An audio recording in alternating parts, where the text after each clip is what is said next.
Hey everyone. Today, I want to share with you a heartwarming story about Tiu Huyen and her little daughter, Maya. It's a story filled with love, struggles, and the bond between a mother and her child that truly transcends everything. Tiu Huyen, just like so many parents out there, is doing everything she can to give her daughter the best life possible, even in the face of challenges. Maya, her young daughter, has a spirit that lights up every room she walks into. And the way Tiu Huyen balances everything in her life while giving Maya all the love and support she needs is truly inspiring.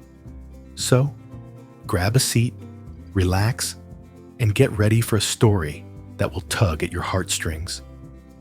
It's not just a tale of motherhood, but a powerful reminder of what it means to be there for the ones we love, no matter what life throws our way. In the peaceful setting of a small home, Do was hard at work, helping to repair the little house alongside the young man who had once helped him. He was determined to repay the favor. "Today, I'll help you fix the house," Day said. The young man, Adam, was filled with joy, grateful for Dee's sincerity and willingness to lend a hand. They both dove into their task, the sound of hammers and chisels ringing out through the small house. Adam stepped outside to pick out sturdy bamboo poles to use for the repairs. With great care, he grabbed an old chisel, drilled holes into the bamboo, and started piecing the bamboo together to form the framework of the walls. Each strike of the hammer was firm, as if Dee was channeling all his effort into the work.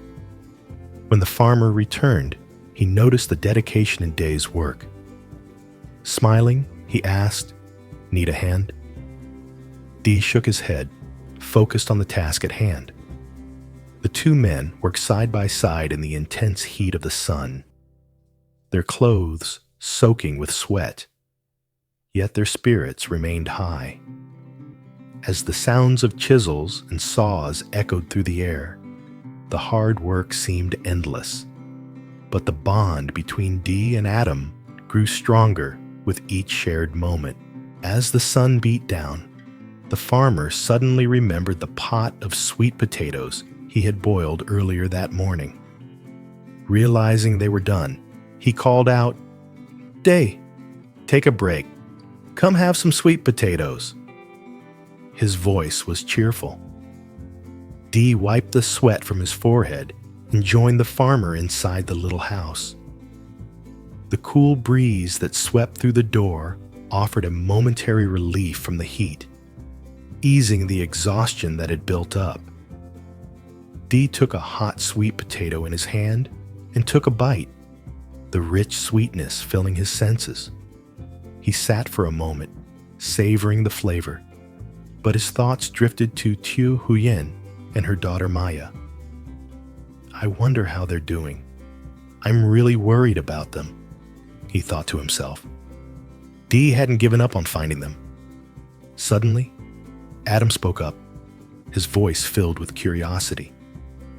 "You really love her, don't you?"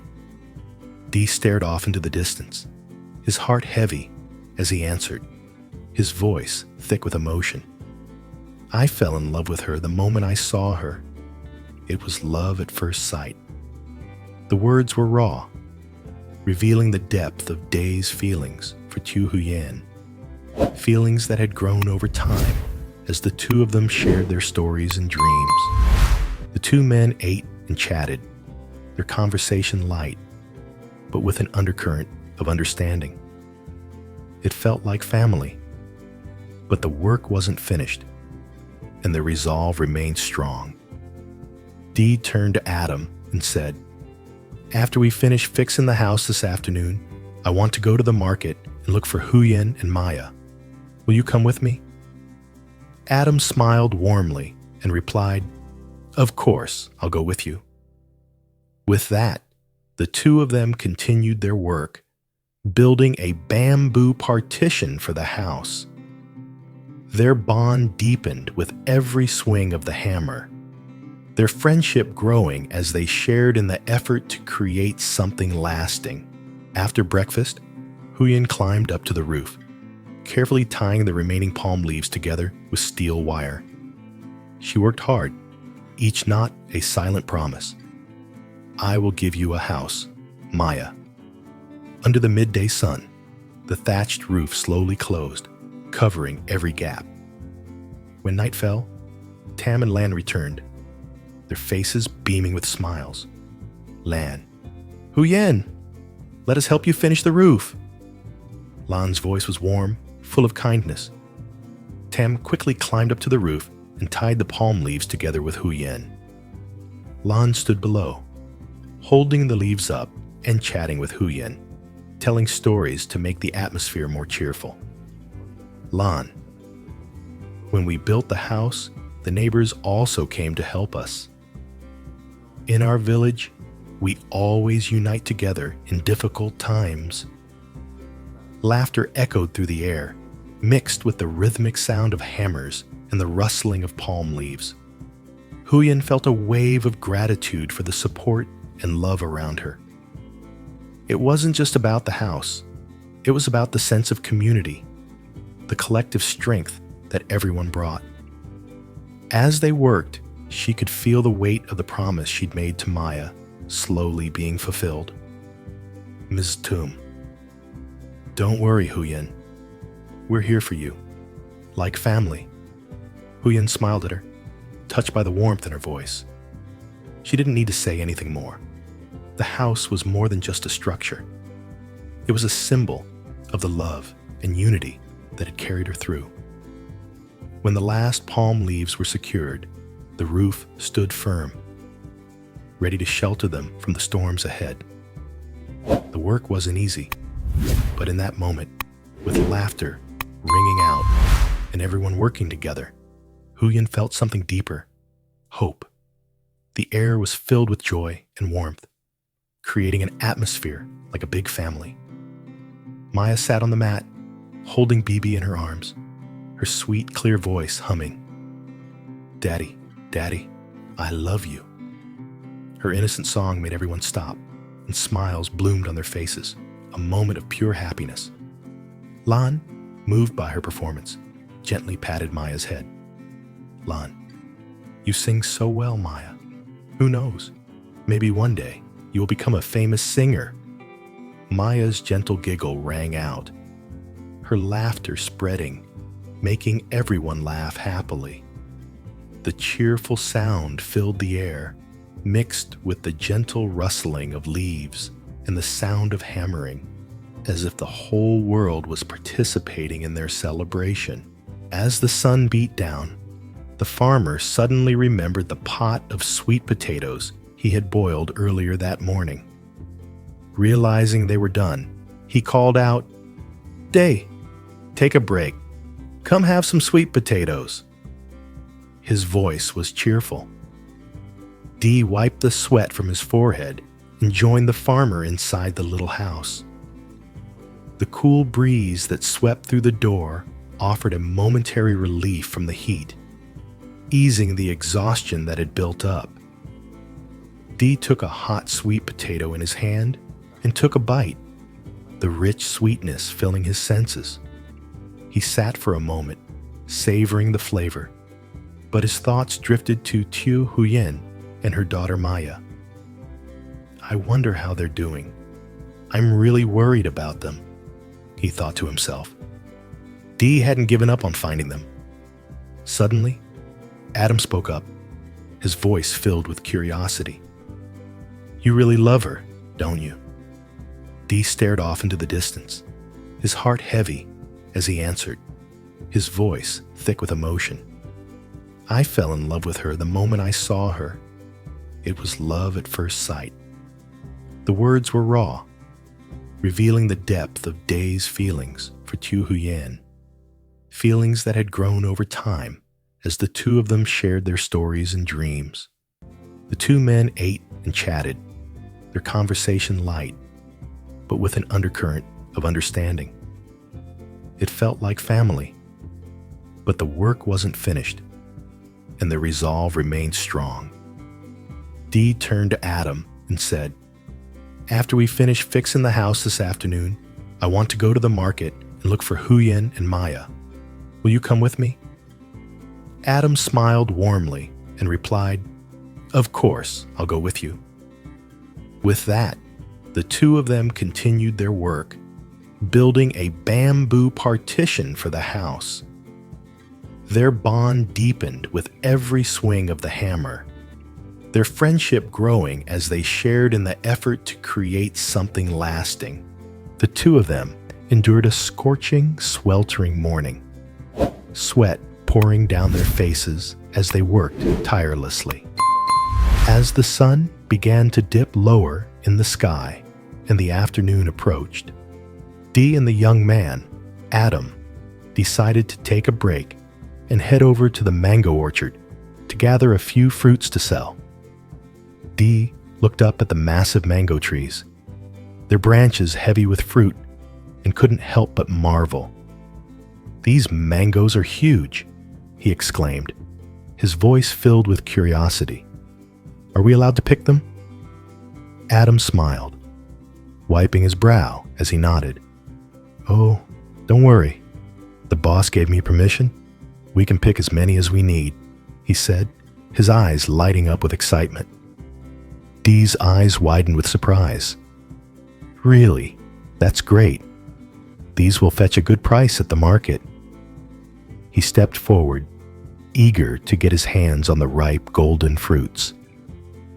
As they made their way through the orchard, the sight of the ripe mangoes hanging from the trees was almost too tempting to resist.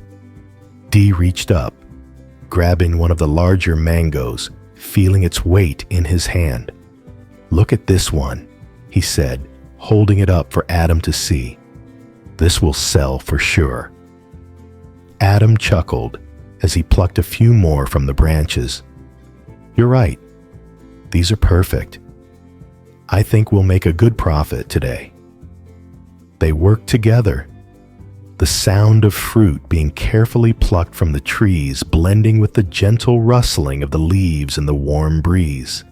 As they filled their baskets, the golden hue of the mangoes glistened in the soft afternoon light, casting a peaceful glow over the orchard.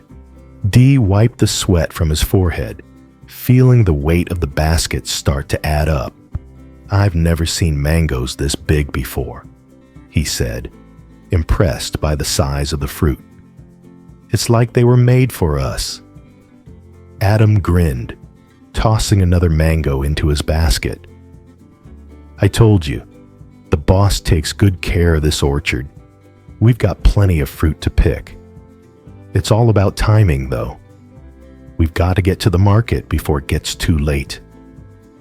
The two men shared a moment of quiet satisfaction, knowing their hard work would soon pay off. With their baskets full, they started to head back, ready to take their bounty to the market and see what the day would bring. The orchard, now bathed in the warm glow of the late afternoon sun, seemed to welcome them with open arms as they walked away, the sweet scent of the mangoes lingering in the air. As Day walked down the small road toward the market, his heart was filled with both hope and anxiety. He couldn't shake the feeling that today might finally be the day he would get some news about Teo Huyen and her daughter Maya. As soon as he arrived, he started rushing from stall to stall, scanning every face, hoping for a sign, any hint that could lead him to them. "Excuse me, sir. Do you recognize this woman?" Dee asked nervously, holding up a photo of Huyen and Maya. The vendor took a quick look at the picture, then shook his head with a regretful sigh. "Sorry, I don't know them," he replied. Dee's heart sank, but he pressed on, moving to the next stall. With each rejection, his steps grew heavier. "Excuse me, do you know these people?" he asked again, desperation creeping into his voice.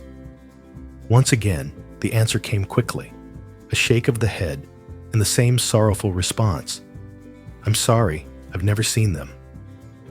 Each, I don't know, felt like a blow to his chest, the weight of it making his heart ache. By the time he reached the last stall, he was exhausted, his hope starting to fade. He made his way back to where Adam had been waiting, his head down, his shoulders slumped. Adam, who had been watching him from a distance, ran over, his face full of hope. Did you find anything? Any news about her and Maya? He asked eagerly. Dee let out a deep sigh, his voice heavy with disappointment. No one's seen them. It's like they've vanished, he said, his words laced with sadness. I don't know what to do anymore. Adam placed a comforting hand on his shoulder. Don't give up, Dee. We'll keep looking. Maybe tomorrow will be different.